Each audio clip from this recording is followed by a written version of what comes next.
तमिलनाडु के कोयम्बटूर में 10 साल की बच्ची का पहले रेप किया गया, उसके बाद उसको जान से मार दिया गया।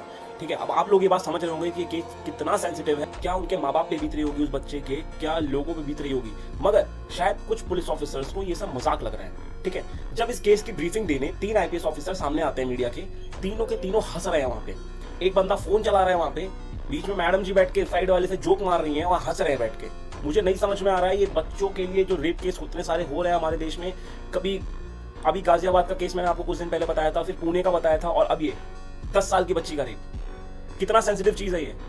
आप ये जो आईपीएस ऑफिसर तीनों वहां पे हंस रहे हैं बैठ के, एक बार उनके माँ बाप पे सोचा आपने क्या बीती होगी बच्चों के। माँ बाप इस उम्मीद में होंगे कि ब्रीफिंग होगी, क्या पता उनके बच्चों के लिए कुछ इंसाफ निकलेगा, कुछ बताया जाएगा, वहां बैठ के तीनों हंस रहे हैं। और ये कोई नया केस नहीं है, मुझे लगता है ये कोई नई बात नहीं है हमारे देश में, जब ऐसे टॉपिक्स को, ऐसी चीजों को, ऐसे क्राइम को सीरियस ना लिया जा रहा हूँ।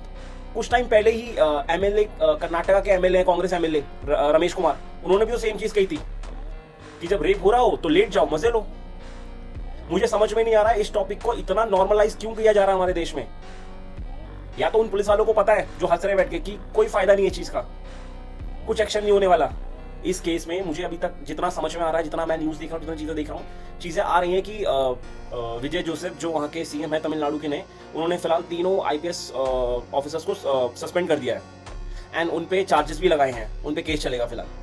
होप इन फ्यूचर इन चीज़ों पे थोड़ा ज़्यादा एक्शन लिया जाएगा एंड चीज़ों को थोड़ा सेंसिटिवली हैंडल किया जाएगा।